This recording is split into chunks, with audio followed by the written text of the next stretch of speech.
Steve Harvey is the founder and CEO of Business Finders Canada. It's a commercial real estate brokerage that's rolling out right across the country. Steve's going to share with us the top 5 reasons why you should have a valuation. Steve, welcome to the program. Buyers of companies now, who are they? All these smaller companies, not the big huge companies, but the 89%? 89%, yeah. 89% of companies in Canada are smaller, medium-sized enterprises, and you're the guy that helps them with the process of either buying or selling. So who's buying these companies? You know, everybody and anybody is buying these companies. People come from all over Canada looking to buy businesses right now, you know, in BC, where we're situated. And these people are, you know, coming from Ontario, they're coming from Alberta, they're coming from within the province. And there's also immigration, a lot of immigration coming into the country as well. So but who are they? Like, are they people that have owned their own businesses in the past mostly, or they come from the corporate world, or who are they? So most of them come from the corporate world. Most buyers right now that are buying these small companies have never owned a company before. They're tired of the corporate world, and they see opportunity out there.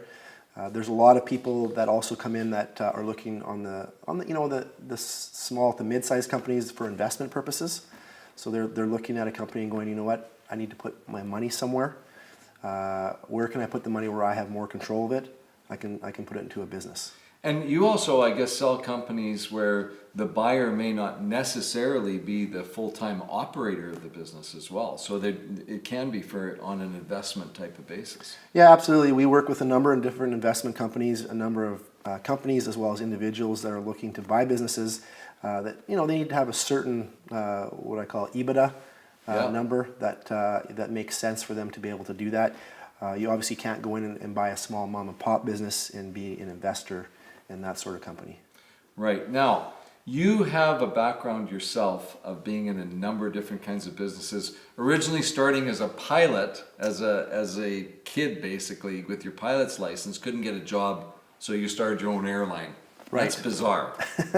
And I did that here in Kelowna actually. I went to school in Calgary at Mount Royal College, and I was actually flying skydivers.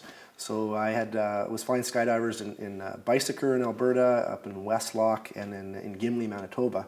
And then we would ferry planes into Kamloops because that's where our repairs and maintenance were done.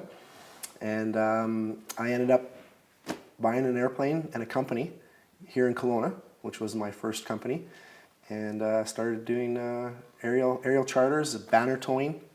Right out of the Kelowna Airport. Banner towing. Oh, you mean like where it's an advertising banner and you fly it around? That's right. Yeah. Very cool. Yeah. I'm not going to ask you if you ever lost any of your jumpers. We won't go there. We won't go there.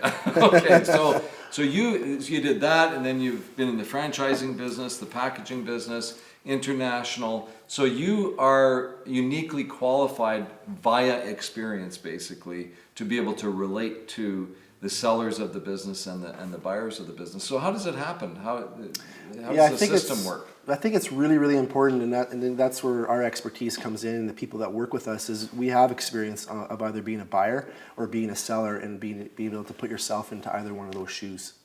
So if I am watching this program right now and I'm interested, I'm thinking I would like to be an entrepreneur, and how do I start? I don't necessarily have to start my own company. I could contact Steve and say, hey, what do you got some businesses for sale? Yeah, so the Business Finders Canada has several companies for sale at any given time, and we qualify those businesses. So even as a seller, just can't come to us and say, you know what, Steve, I'd like $2 million to retire from my business. Well, Right. You might need $2 million to retire. So we qualify that business, and if it's only worth 1.2, that's what we're prepared to take it to market for. So we pre-qualify the business and work with the seller, but then we also do that for the buyer. The buyer knows that we've pre-qualified that business, and then we qualify the buyer. So we have many buyers that come, or many buyers out there want to buy a business, but they don't know what they want. So you have to narrow their focus, because you can't just say, you know what, I've got $500,000 to buy a business, I'm interested in anything. Right. So, and I take it that most people have an idea of what type of business they want to buy. ideally something that interests them, but I guess it doesn't necessarily have to be. No, in fact, it's the other way around. Most people don't know. I mean, they have some money, they want to buy a business, but they actually don't know what they want to buy. So we work with those buyers and you know, focus them down into an area. You know, for example, you're either interested in buying a restaurant or you're not. Right. Right. So when someone says, "Hey, I'm interested in anything," I've got, you know, $500,000, which then probably qualifies them for something up to $1.5 million. You know what? Are you interested in a restaurant? Well, no, I'm actually not interested in a restaurant. I'm interested in, you know, I'm interested in retail, but I'm not interested in service. So we narrow that focus for them. And we promised to tell people the top 5 reasons to have a valuation. What even is a valuation? I take it it's like people that own a house have an idea of what their house is worth. It's a little different with the business. It's a little bit more of a moving target. And of course, most people that own a house think their house is worth more than it actually is. And for the most part, it's not that different from business owners. I mean, the business owner has a relationship with their business. They're close to it. You know, it's their baby that maybe they've grown over the last 30 years. So, you know, what is a valuation? Well, you know, a definition of a valuation is, you know, an estimate of something's worth. But in business, it's also an estimate of, you know, what a reasonable buyer would pay for your business. Well, at the end of the day, any valuation of anything comes down to what someone is prepared to pay. So I take it that there's some, you know, in the larger business world, there's all these dynamics or ways of valuing a company. There's probably 30, 40 different ways to value a company. With a smaller business, it still boils down to primarily what type of profit, or as you said, EBITDA, earnings before interest, taxes, whatever, depreciation. It's usually the multiple of the profit. So if someone's got a profit of $500,000 a year, you know, round figures, 3 or 4 or 5 times that is theoretically the value of the business. But there's much more to it than that. Yeah, I mean, like you said, there's no scientific method in valuing a business. There are literally hundreds of ways, whether you're small or large. But there are really, you know, some basic, or, you know, maybe 5 ways that the industry, the banking system looks at it. And that's really what it comes down to, because most businesses, buyers are going to need financing. Right. The majority of them need financing, so you're going to have to put that financing through the bank. So you're going to have to look at it from also the bank size. So you've got ways like you've got your business market value, which is similar to what you'd see in the housing market. It's more of a comparison.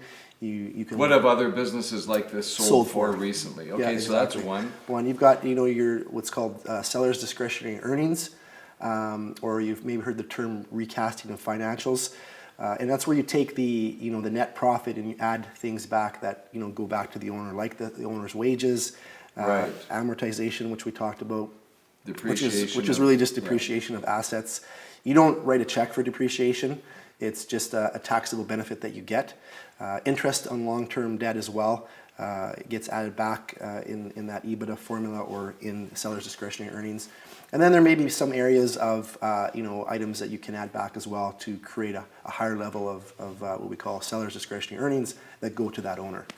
Right. So the owner of the business might be spending money in ways that he doesn't really have to, but he can write them off on the business. So That's that right. has to be taken into consideration. So what would you say to someone that's either thinking of buying or thinking of selling and saying, I can do that on my own. I don't need Steve. Well, again, you know, business owners are busy working in their businesses, and they're great at that. There's a lot of time involved in selling a business, and so you know, where's that business owner? You know, where's he going to get that time from? How is he going to qualify a buyer? How's he going to find a buyer? How is he going to find a buyer? How is he going to keep his business confidential? Right. You know, what happens when the competitor finds out his business is for sale? What happens when his customers find out his business is for sale? What happens when the bank that he has loans with, his business is for sale? So, you know, that is a genuine fear for sellers, and that's where somebody or companies like ourselves, Business Finders Canada, gets involved, and we can protect that confidentiality and we can qualify that buyer. There's no shortage of buyers out there, but there's a shortage of qualified buyers. A lot of wannabe buyers Yes. of businesses that really don't have a clue of what's involved and what it's going to take to buy that business. So you do that pre-qualification for the seller. That's right. So what are the top 5 reasons to have a valuation? Well, one, everybody thinks that, you know, the first reason is because you want to sell your business. So that's one reason. Two, you want to understand the process that's involved. And so going through that process of knowing what your business, understanding where the numbers come from is really, really important. You need to understand, the landscape of your business, what your competitors are doing, the direction that you're going.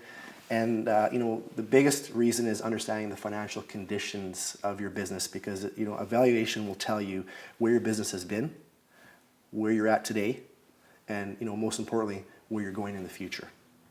Awesome, Steve. It's great to know there is a service for such an important part of the economy. Thanks for joining us today, Steve. Yeah, thank you. Real pleasure to meet you. Thank you.